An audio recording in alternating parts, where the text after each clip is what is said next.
बिस्मिल्लाहिर्रहमानिर्रहीम। अल्हम्दुलिल्लाहि नहमदुहु व नस्तईनुहु व नस्तगफिरुह व नु'मिनु बिही व नतवक्कलु अलैहि।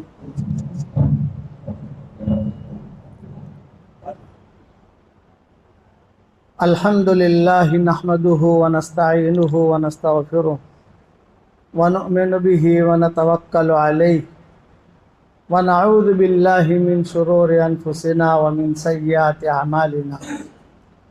मन यहदिहिल्लाहु फला मुदिल्ल लहु व मन युद्लिलहु फला हादिय लहु व नशहदु अल्ला इलाहा इल्लल्लाहु वहदहु ला शरीका लहु व नशहदु अन्न सय्यदना व मौलाना मुहम्मदन अब्दुहु व रसूलुहु सल्लल्लाहु अलैहि व अला आलिहि व अस्हाबिहि व बारक व सल्लम तस्लीमन कसीरन कसीरा। अम्मा बादु फ़अऊज़ु बिल्लाहि मिनश शैतानिर रजीम। बिस्मिल्लाहिर रहमानिर रहीम। फ़अलम अन्नहु ला इलाहा इल्लल्लाह वस्तग़फिर लिज़ंबिका वलिल मुअमिनीन वल मुअमिनात वल्लाहु यअलमु मुतक़ल्लबकुम व मथवाकुम। सदक़ल्लाहुल अज़ीम। काबिल एहतराम भाइयों, दोस्त और बुज़ुर्गों, हर अमल के लिए दो बुनियादी शर्तें हैं, तीसरी शर्त नहीं है। हर अमल में आदमी दो चीज़ों का ख्याल रखे तो वो अमल अल्लाह के यहाँ काबिल कबूल हो जाएगा। पहले तो होती है नीयत, नीयत पहले होती है, अमल बाद में होता है। आदमी वुज़ू करता है तो पहले नीयत करता है, वुज़ू बाद में करता है। ये नहीं कि वुज़ू करने के बाद नीयत करता है। नमाज़ पढ़ता है तो पहले नीयत करता है, बाद में नमाज़ पढ़ता है। हज करता है तो पहले नीयत करता है, बाद में हज करता है। लब्बैक पढ़ता है तो पहले नीयत करता है। तो नीयत ये मुक़द्दम है। और नीयत में इखलास हो, दो चीज़ें हैं कि हर अमल में इस्तिक़ामत हो और इखलास हो, बस वो अमल कबूल हो जाता है। इस्तिक़ामत के साथ आदमी काम करे, कोई भी काम करे दीन का। गुनाह पर इस्तिक़ामत नहीं, गुनाह पर तो नदामत है कि आदमी से चूक हो जावे तो वो नदामत करे तो मुझसे चूक हो गई। और अच्छे अमाल पर इस्तिक़ामत है। तहज्जुद पर इस्तिक़ामत करे आदमी, कभी पढ़ी कभी नहीं पढ़ी ये नहीं, और इखलास हो, वही आदमी आहिस्ता आहिस्ता आहिस्ता उसे अल्लाह का क़ुर्ब मिलेगा और बड़े लोगों में शुमार होगा। इमाम अहमद इब्न हम्बल रहमतुल्लाह अलैह को बहुत कोड़े मारे गए खल्क़ कुरान के मसले में। एक फितना था उस दौर का, और अजीब व गरीब फितना था। फितना जो होता है वो मीठा नज़र आता है। हज़रत उमर कहते थे तो बहुत मीठा नज़र आता है फितना, आदमी समझ नहीं सकता और वो फितना उसे ले डूबता है। तो हज़रत इमाम अहमद इब्न हम्बल के ज़माने में खल्क़ कुरान का एक फितना शुरू हुआ। ये कुरान ये मखलूक है या नहीं, ये सवाल है। मसलन हमारी मस्जिद ये बनी हुई है, ये माइक के बना हुआ है, कि आसमान ये बना हुआ है, कि ज़मीन ये बनी हुई है, पैदा की गई है, कि हवाएं ये पैदा की गई है, कि अर्श ये पैदा किया गया है, मखलूक है। तो कुरान क्या है? किसी ज़माने में ये फितना निकला था मुसलमानों में कि बहुत मीठे होते हैं फितने, आग लगाने वाले आग लगा के निकल जाते हैं और मुसलमान लड़ते रहते हैं। ये कुरान मखलूक है या नहीं? तो ज़ाहिर बात है कि बड़े इमाम अहमद इब्न हम्बल थे। लोग उलमा से रुजू करते हैं कि क्या जवाब दें। तो इमाम अहमद इब्न हम्बल ने फतवा लिखा कि कुरान मखलूक नहीं है, यानी पैदा नहीं किया गया है कुरान। जैसे अल्लाह हमेशा से है हमेशा रहेगा, इस तरीके से कुरान उसकी सिफत है कि कुरान भी हमेशा से है हमेशा तक रहेगी, ख़त्म नहीं होगा कुरान। कुरान जो है ये ख़त्म नहीं होगा। कुरान को क़यामत के करीब अल्लाह उठा लेगा। हदीस में आता है कि दो चीज़ें अल्लाह ताला क़यामत के करीब उठा लेगा। एक बैतुल्लाह उठा लेगा, उसको तोड़ के ख़त्म नहीं करेगा कि तोड़ ताड़ के ख़त्म करो और क़यामत आ जाए सारी बिल्डिंगें टूट जाएगी। बैतुल्लाह को अल्लाह नहीं तोड़ेगा, उसको अल्लाह यूं का जू का तू आसमानों पर के लोग हरम भरा हुआ होगा और रात को सब तवाफ़ करके अपने घरों पे जाएंगे और तहज्जुद में जब लौटेंगे तो काबा नहीं होगा, खाली जगह। तो लोग खड़े खड़े कहेंगे अरे रास्ता तो भूल नहीं गए हम, होता है ना रास्ता भूल गए। तो सब कहेंगे नहीं रास्ता तो नहीं भूले, यही इस दरवाजे से आते थे। और निशानी के लिए मकाम इब्राहिम है, निशानी मकाम इब्राहिम की, किसी के सामने बैतुल्लाह होता था, तो रास्ता नहीं भूले। मामला हुआ है कुछ, क्या मामला हुआ कि काबे को अल्लाह ने उठा लिया। इसीलिए कहते थे कि काबे की कदर कर लो काबे के उठाए जाने से पहले। उड़ जाएगा तो तस्वीर में तो देखोगे आप, लेकिन हकीकी काबा नहीं होगा।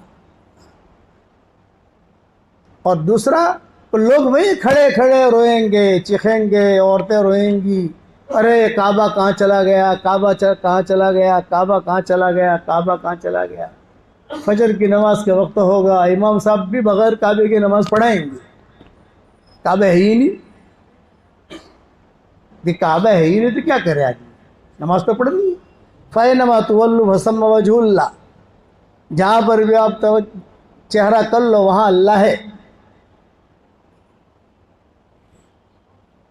काबा है ही नहीं तो क्या करें, तो ये आयत पढ़ लेंगे फ़ै नमा तुवल्लु फसम्मा वजहुल्लाह।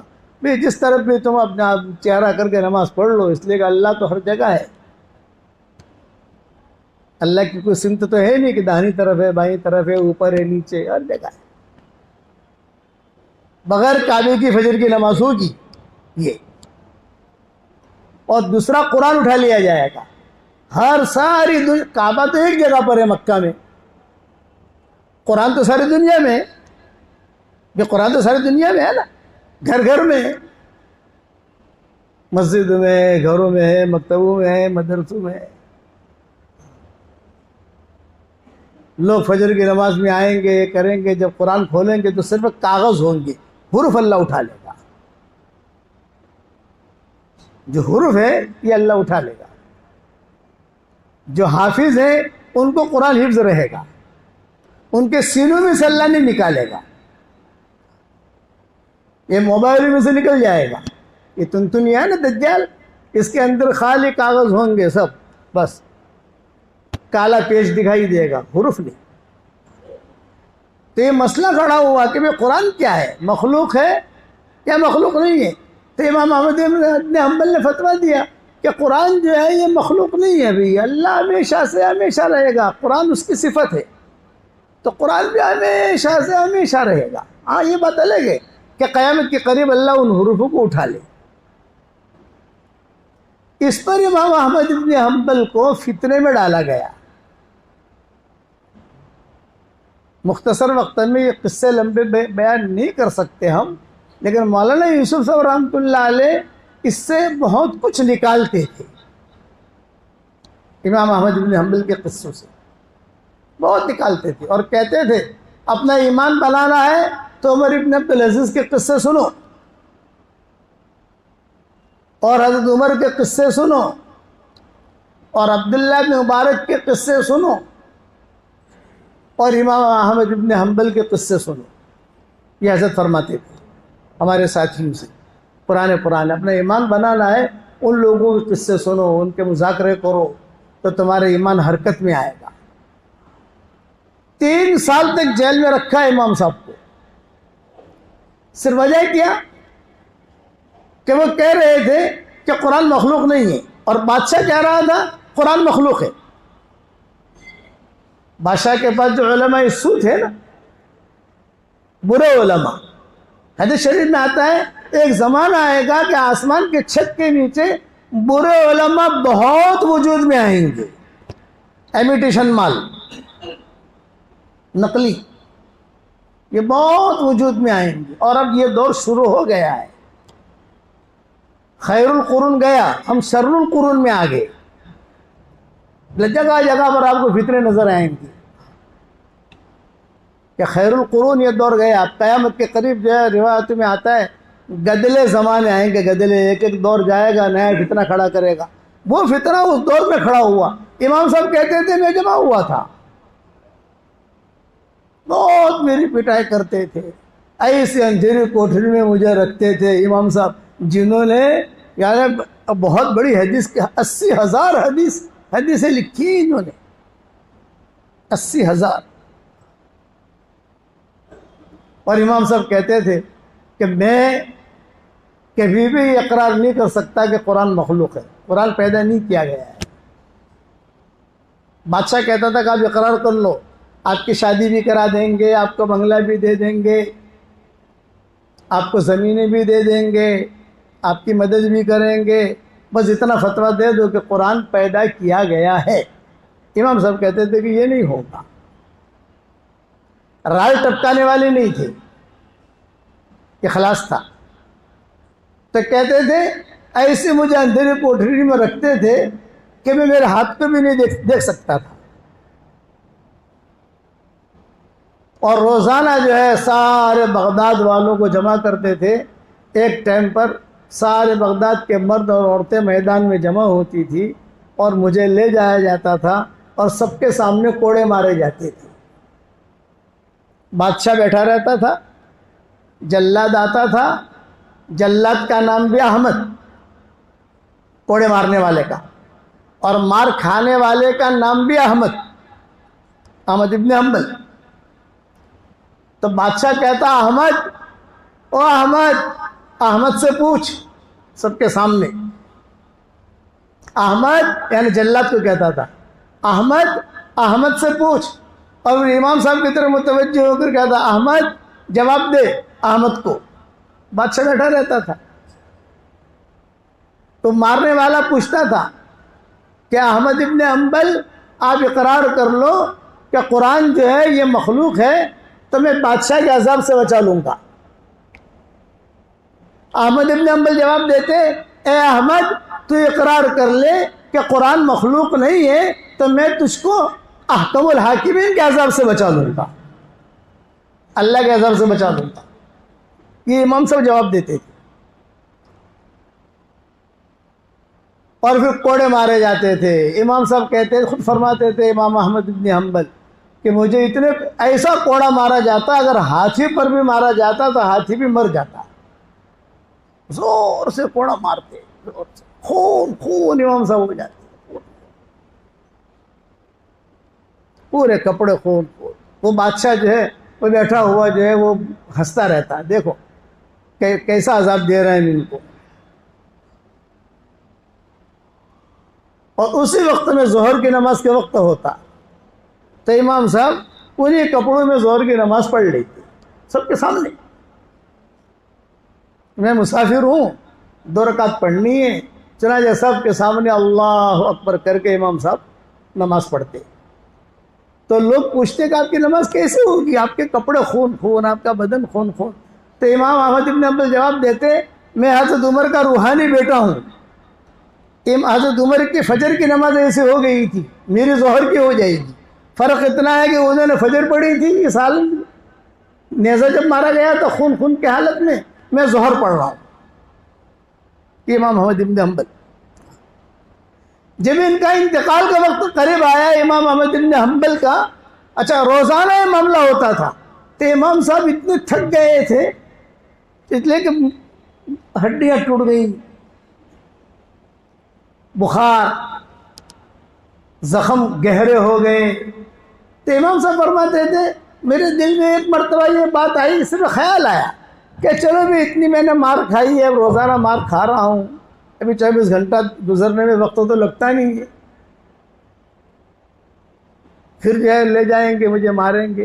तो अम्मार इब्न यासिर की हदीसें, कुरान की आयतें, इल्ला मन उकरिहा व क़ल्बुहु मुतमइन्नुन बिल ईमान। ये आयत मेरे सामने आई।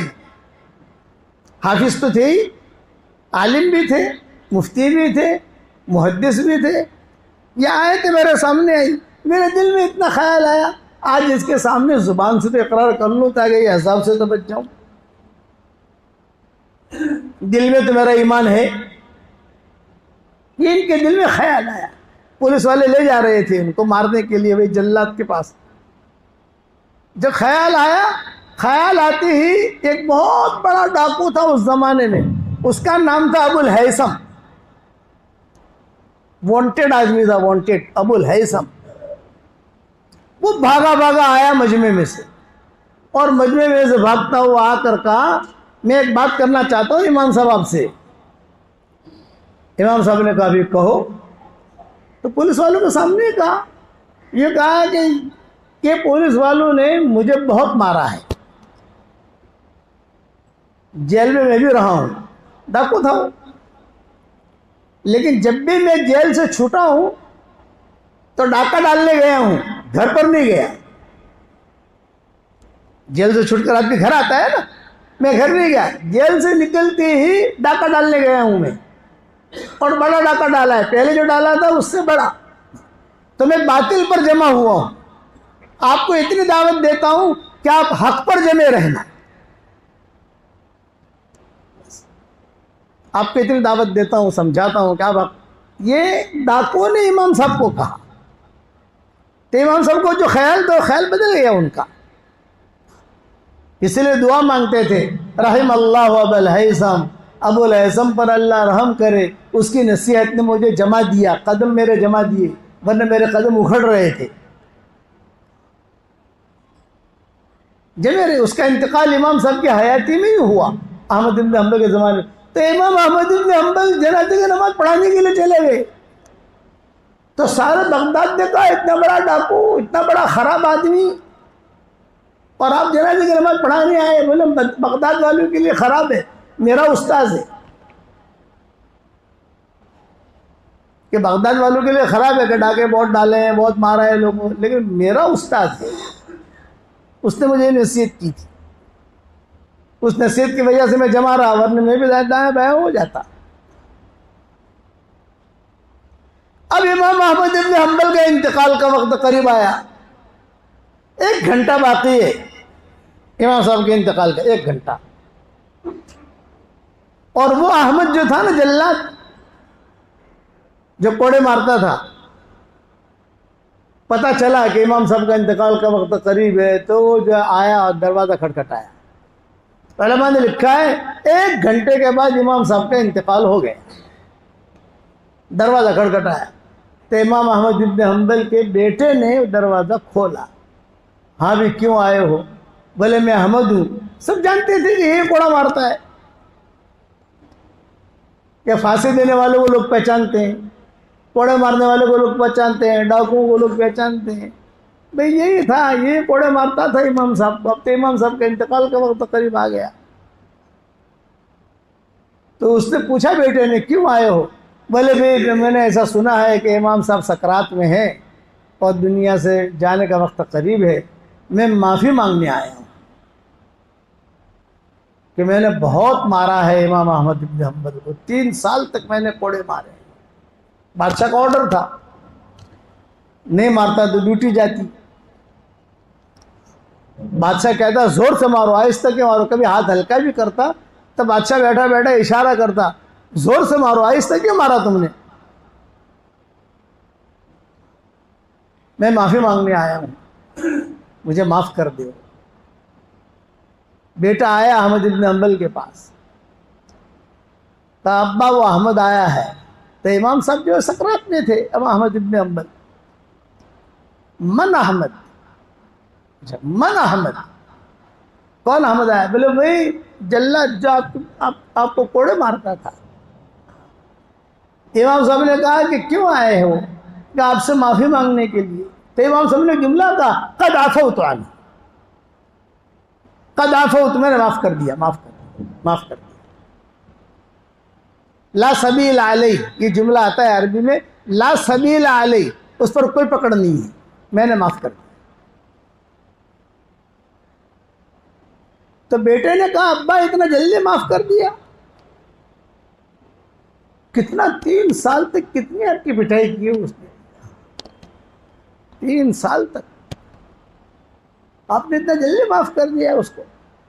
तो इमाम साहब ने एक हदीस बयान की और इमाम साहब का इंतकाल हो गया। पॉलिटी वाले ये होते हैं। ये फरमाया हशर के मैदान में ऐलान करने वाला अल्लाह की तरफ से ऐलान करेगा, भाई किसी का मुझ पर हक है, मुझसे हक ले ले। अल्लाह ताला कहलवाएंगे कुछ लोग हैं मुझ पर कर्जा है, मैं चुकाने के लिए तैयार हूँ। कमन हूँ, कौन है वो? इनको वो लोग हैं कि जिन्होंने लोगों को अल्लाह के लिए माफ कर दिया हो। फमन आफा वासला फअजरुहु अलल्लाह, माफ कर दे, इधर उधर कर दे तो उसका अजर अल्लाह के जिम्मे है। तो मैं चाहता हूँ ये बदला मैं वहाँ से लूँ, अहमद से न लूँ।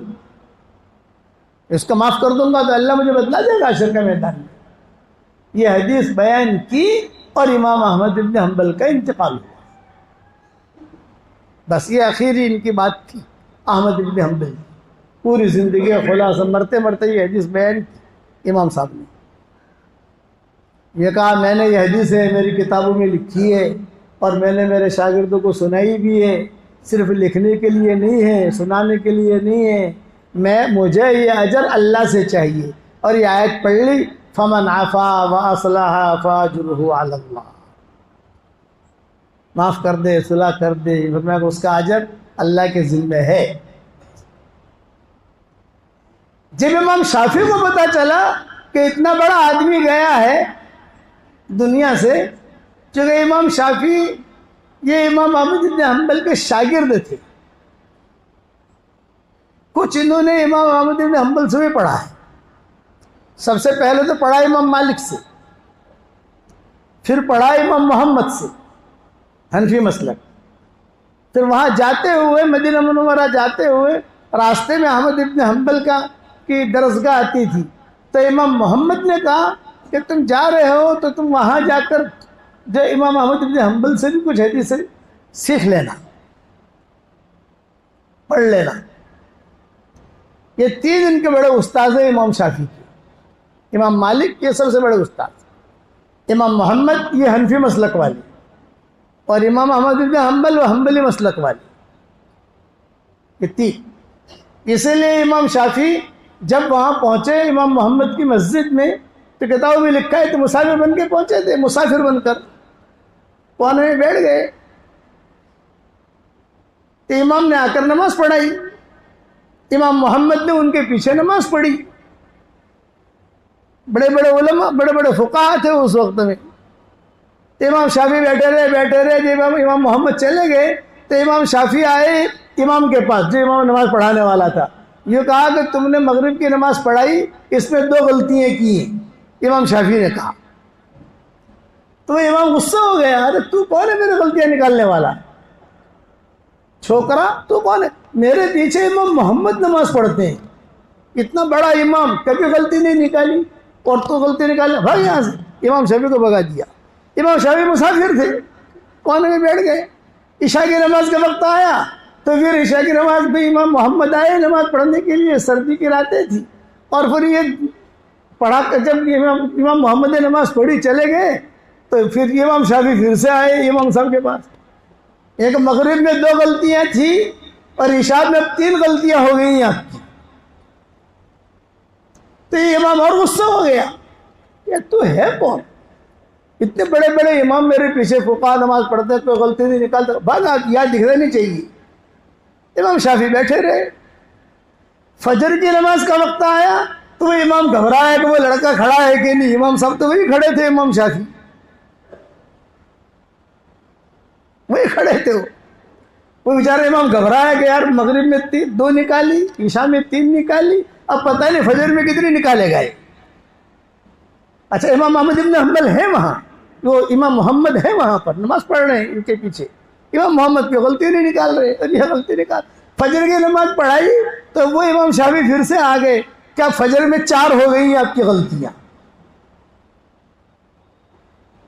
ये इमाम घबराया गया, जोहर में भी बैठेगा ये, यहाँ असर में भी आएगा, हर नमाज में एक गलती निकालेगा। ये भागा भागा इमाम मुसल्ले से उठा। इमाम मोहम्मद बाहर खड़े थे। ये कहा हज़रत कोई लड़का आया है, वो मेरी गलतियों पर गलतियां निकाल रहा है, आपने कभी गलतियां तो निकाली नहीं और ये गलतियां निकाल रहा है मेरी, तो मुझे तो अब टेंशन हो रहा है। जोहर में बताने 5 गलतियां निकालेगा वो। इमाम मोहम्मद ने कहा उलझो मत, उससे जाकर इतना सवाल कर लो। 2-3 सवाल इमाम मोहम्मद ने पूछवाए। जब सवाल किए तो उन्होंने सही जवाब दिया इमाम शाफी ने। इमाम मोहम्मद खुद मस्जिद में आ गए। कहा बेटा कहाँ से आए हो? ये कहा मैं मदीना से, मक्का से आया हूँ, मैं यतीम हूँ। अजान हो रही, जब मैं मक्का से आया हूँ, यतीम हूँ, इमाम मालिक से इल्म हासिल किया है, उन्होंने आपके पास भेजा। तो कहिए आप गलतियाँ कैसे निकाल रहे हैं? तो गलतियाँ कौन सी थी? आमीन बिल जहर की, अहनाफ के आमीन बिल जहर नहीं होती। रफ़े यदैन की, हमारे यहाँ रफ़े यदैन नहीं होती। मालिकिया क्या होती है, हनाबिला के वो गलतियाँ थी। तो इमाम मोहम्मद समझ गए कि बड़ा आदमी बनेगा। इमाम मोहम्मद ने कहा चल मेरे साथ। अपने घर में ले जाकर इमाम शाफी को पढ़ाया। इसलिए शाफियों पर इमाम मोहम्मद का भी एहसान है। फिर इमाम अहमद इब्न हम्बल से पढ़ा इमाम शाफी ने जाते हुए। जब पता चला कि इमाम अहमद इब्न हम्बल के साथ ये मामला हुआ है, किसी ने इमाम शाफी से पूछा कि तुम्हारी क्या ख्वाहिश है? एक ख्वाहिश है मेरी, कोई अगर पूरी करे। क्या अहमद इब्न हम्बल ने जिन कपड़ों में कोड़े खाए हैं वो कपड़ा कोई मुझे लाकर दे दे, मैं उसे धोकर जो है पानी पीना चाहता हूं। इमाम शाफी ने कहा कि जिन कपड़ों में कोड़े खाए हैं इमाम अहमद बिन हम्बल ने, वो कपड़ा कोई मुझे लाकर दे दे, मैं उनको धोऊं और उससे मैं पानी पीऊं ताकि मेरा ईमान मजबूत हो। शागिर्द भी थे ऐसे, उन लाए कपड़े। इमाम शाफी ने कपड़े रखे अपने पास, बल्कि बाद मौरखीन ने लिखा है अपने कफन के साथ उन कपड़ों को रखा इमाम शाफी ने। इसलिए याद रखना, क्वालिटी अपने अंदर पैदा करो। ये कि अपने अंदर आदमी क्वालिटी पैदा करे, तो क्वालिटी जो होती है वो अल्लाह को बहुत पसंद होती है, क्वांटिटी अल्लाह को पसंद नहीं होती। अल्लाह ताला हम सबको अमल करने की तौफीक अता फरमाए। फिर इमाम मोहम्मद ने, इमाम मालिक ने अपनी बेटियां भी पेश की इमाम शाफी पर। कमारे थे ना, इमाम मालिक की बेटियां तो बहुत थी मदीना में, इमाम मोहम्मद की बेटियां बहुत थी। ये तफसील इंशाल्लाह अगर रहे आइंदा जुमा तो सुनाएंगे इंशाल्लाह।